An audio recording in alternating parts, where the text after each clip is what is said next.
Рахмат, урматтуу төрага. Акылбек Үзөнбекович, сиз жакшы баяндама кылдыңыз. Жакшы ниет жарым ырыс дейт. Şu баяндамаңыз ишке ашып, Кудай буйрса, кышта элибиз аман-эсен чыгайлы. Бактергеч дагы баяндама кылганда айтты, 42 жаңы конушту газификация кылдык деп. Мен сиздин көңүлүңүздү Талас областына бургум келип атат. Аманбаев айылынан Талас шаарына чейин 90 чакырым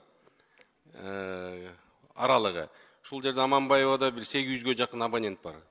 Шул газды Талас шаарына тартып келүү боюнча маселе абдан көп көтөрүлүп келип атат да. Şu fevrалдан баштап эле көтөрүп келе атабыз.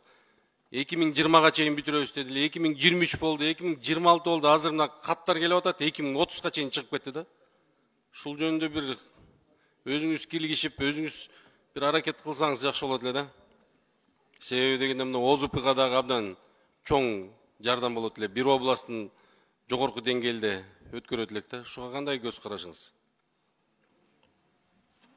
Таластан газовый ветка өтөбү Аманбаева? Таласта Аманбаева деген айылыбызда бар. 740 болуш керек.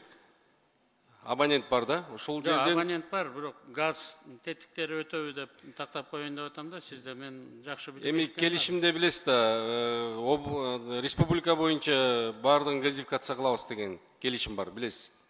Газпром менен. Биз муну Каныбекович, биз тактайлы азыр.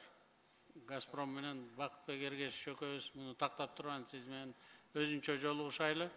Азыр Англиядан бир жакшы инвестор келип атат, ТЦ2ге сжиженный газды алып келип, анан ошонун негизинде электрический генератор коюп иштетем деп. Эгерде ошо технология болсо, анда Нарын областында, Талас областарында ошо сжиженный газды аркылуу элге газ алып барсак болчудай болуп атат да.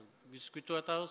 Şu 12 айдын içinde ошо технологияны алып келип куруп баштайбыз деп атат. Ошону карайлы. Ал эми Газпромдун келишимдерин биз дагы бир жолу Болот Эрилхановичти чакырып, Абилдаевди алар менен такташайлы.